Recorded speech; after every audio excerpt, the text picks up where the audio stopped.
pessoal, o Leonardo, ele trabalha no Advocacy da Rede de Justiça Criminal, então a gente achou que nada mais interessante para a gente falar aqui sobre atuação em rede do que ouvir uma pessoa que faz parte de uma rede que é super estabelecida, que tem um trabalho muito interessante.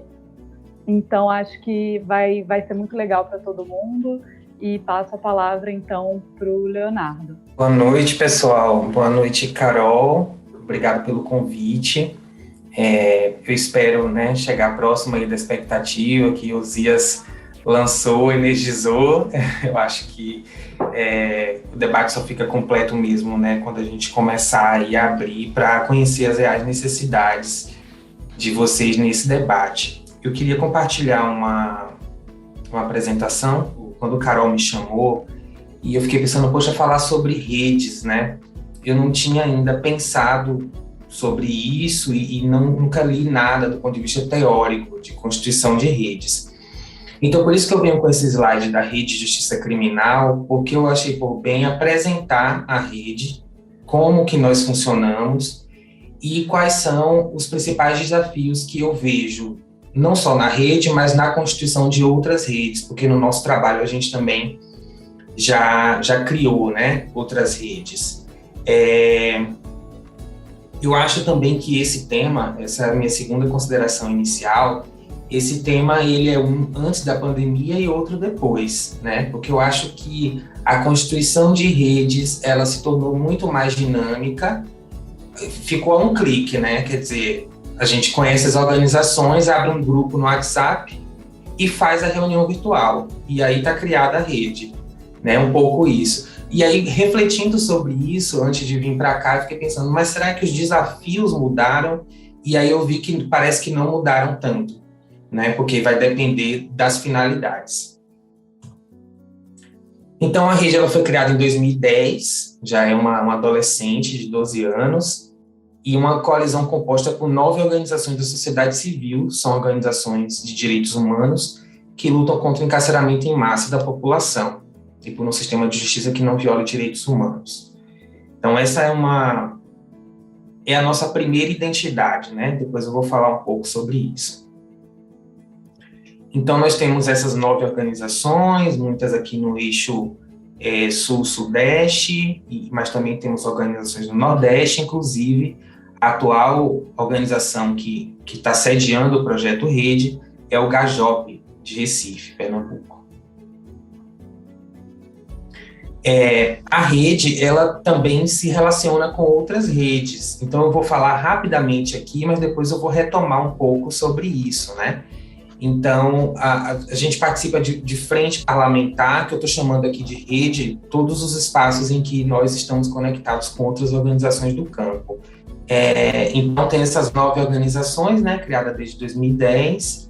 Aí aqui eu coloquei um pouco as nossas logos que nos identificam aí. Vocês com certeza já conhecem algumas das organizações, Nossa atual sede é o GAJOP. Eu vou falar sobre essa história de sede, quem é a sede da rede, E estava começando a falar sobre relações com outras redes.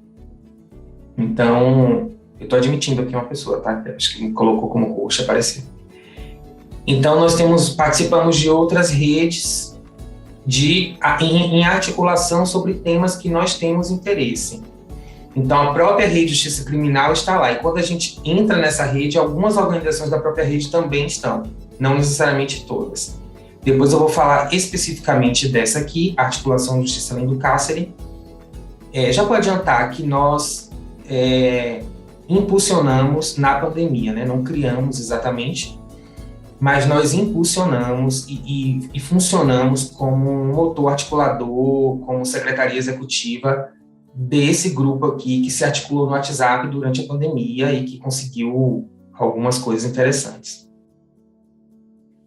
Aí, em termos de governança, nós temos uma equipe executiva, que sou eu, assessor de advocacy, tem uma secretária executiva, que é a Janine Salles Carvalho, e temos a Giovana Prete, que é jornalista. Então, a equipe da rede é de 3 pessoas. Nós temos reuniões mensais com as organizações, inclusive é toda primeira quinta, então foi hoje a reunião à tarde. Nós realizamos algumas formações internas, porque a rede incide em vários temas, por exemplo, drogas. Algumas organizações têm acúmulo em drogas e outras não tinham. Então, na hora de tomar a decisão, a gente não conseguia tomar porque as organizações não estavam no mesmo passo. E aí era preciso iniciar um processo de formação, né? Então, nós fizemos formações sobre drogas, racismo, vários temas. Nós temos reuniões trimestrais, então nós temos um planejamento anual e fazemos essas reuniões trimestrais para rever esse planejamento e recalcular a rota. Porque como os trabalhos, a gente acompanha o Legislativo Federal, né? Então, os trabalhos mudam muito, a conjuntura muda a cada minuto. Então, a gente sempre precisa fazer alguns ajustes. Aí, nossa próxima reunião trimestral é semana que vem. E a horizontalidade, esse é um ponto importante, porque na rede são 9 organizações e as decisões, elas são consensuais. Então, quando a gente tem algum debate que uma organização da rede diz, isso aqui eu não compro, aí aquele debate não avança. Essa é a nossa forma de funcionar. Então, isso nos preserva de grandes cisões também.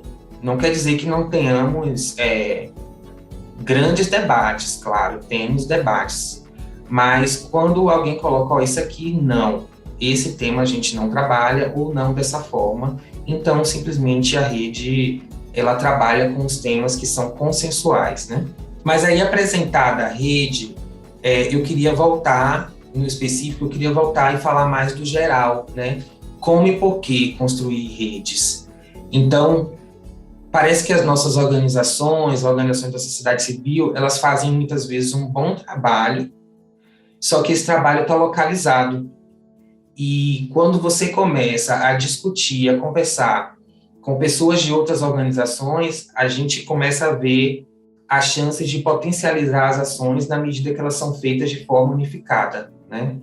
Então, pensar a unidade das ações, criar fatos políticos numa data específica, então, nessa mesma data, em todos os estados, vai ter tal atividade, tudo isso é construído a partir dessas redes.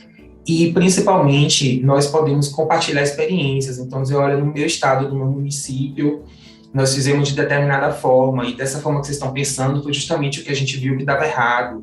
Então, através disso, a gente consegue, assim, aproveitar o acúmulo de cada organização, né? E compartilhar essas experiências. Só que dentro do funcionamento das redes, você tem... eu acabei botando um ponto ali. Vou falar do recurso. Se o recurso financeiro ele é essencial na constituição da rede, não necessariamente. Então, por exemplo, na articulação Justiça Além do Cárcere, nós começamos a convidar as organizações, colocar no grupo de WhatsApp, e a própria rede, né, no caso eu estava ali, eu marcava as reuniões, eu fazia as atas, eu encaminhava, fazia os encaminhamentos, eu entrava em contato com as organizações para dizer, olha, isso que você ficou de fazer, será que tem como encaminhar agora? Em que é que eu posso te ajudar? E aí funcionou, né? Mas esse recurso financeiro, ele é muito importante quando a gente pensa na constituição dessa secretaria, né? Essa secretaria com pessoas destacadas que vão fazer todo o trabalho de articulação da rede e de articulação das organizações. Então, na Rede de Justiça Criminal, eu sou assessor de advogados, mas eu não sou de nenhuma das organizações que compõem a rede, e nem a secretária e nem a jornalista. Então, o recurso financeiro ele não é essencial, é possível criar, mas isso depende muito da voluntariedade de quem se coloca para o trabalho. Então, aquele trabalho é um trabalho voluntário, e enquanto aquela pessoa está ali, está fazendo um bom trabalho, a rede funciona, e quando ela sai, é geralmente um momento em que isso tem uma baixa, né? Não necessariamente a gente consegue fazer com que vá à frente. E essa questão financeira, ela vai se refletir em tudo, né? Porque quando a gente começa a pensar a questão de gestão e monitoramento dos encaminhamentos, você precisa realmente que essa pessoa tenha isso como tarefa principal. A depender da complexidade da rede, a dedicação dessa pessoa vai ter que ser muito maior. Então, se a gente tem uma rede só de compartilhar experiência, mas que não define necessariamente tarefas, tá, de repente alguém pode levar isso, assumir de marcar reunião, ou no máximo uma coisa assim. Mas quando essa rede assume um caráter de representação, ela tem que estar em várias atividades, ela tem que responder entregando produtos, ela é todo dia chamada para falar sobre o tema, então sobre a questão prisional, sobre a execução penal, tem um projeto de lei, a gente tem que falar sobre isso, sobre armas, tem que ver quem sobre armas dentro da rede pode falar, tem que encaminhar, tem que monitorar o e-mail. Então, assim, isso exige realmente uma dedicação. E parte dessa dedicação, de gestão, de governança, ela também diz sobre a identidade e engajamento. Então, várias vezes, por exemplo, na rede, a gente tem dificuldade de engajar os membros. Então, a gente está enviando lá no grupo, gente, quem pode analisar esse documento que nós escrevemos? Aí o pessoal visualiza e não responde. Então, a gente tem que ir lá conversar com as pessoas de forma bilateral. Às vezes, dentro da própria organização, membro, o pessoal está passando por problemas, está com muita coisa para fazer, não consegue acompanhar a rede, ou então designa uma pessoa que entrou agora, a pessoa não sabe nada ainda. Então, fortalecer esse engajamento tem um papel muito importante, e fazer isso online é muito difícil.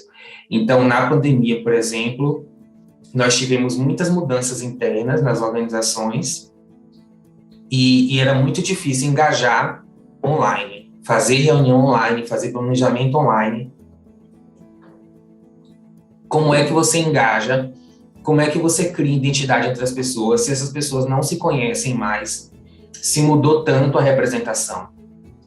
Então, esse engajamento é uma coisa pensada sempre dentro da Secretaria Executiva. Então, nós três, a equipe executiva, estamos sempre pensando como é que a gente vai engajar as pessoas, como é que a gente vai explicar o histórico da rede para essa pessoa nova que está chegando, né? Isso é um desafio.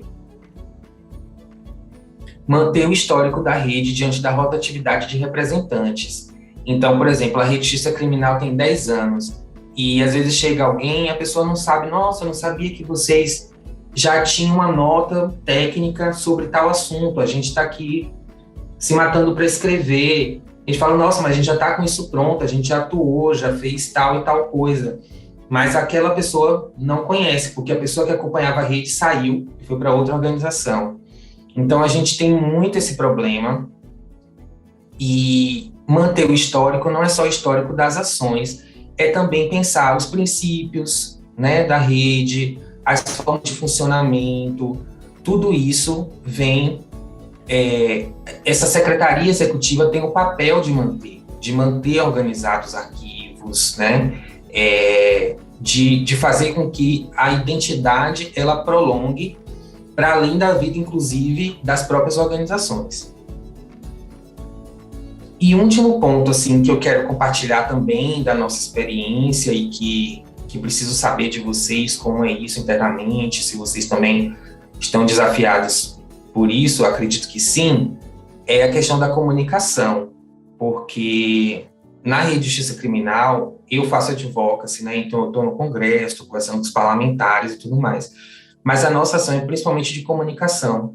Então, hoje, sem comunicação, toda vez que a gente faz uma ação, é como se ela não existisse, ela só existe para aquelas pessoas que viram.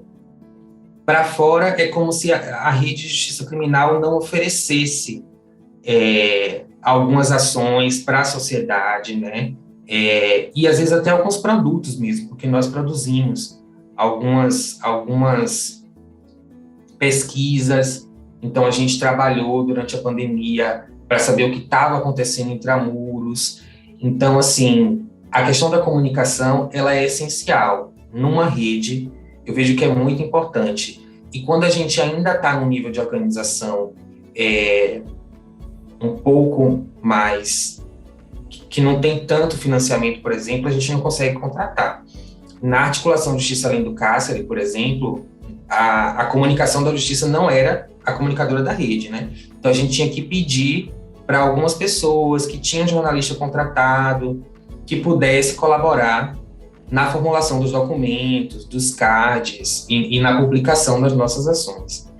Então a comunicação ela é essencial, muito importante, e a gente precisa pensar como fazer isso dentro das redes para que essa potência das ações consiga chegar para a sociedade, né? Foram essas 5 questões mais centrais que eu percebi, que eu queria colocar aqui para iniciar um debate com vocês, mas eu tenho certeza que as perguntas e a nossa interação vão trazer coisas muito mais interessantes que eu não consegui antecipar. É isso.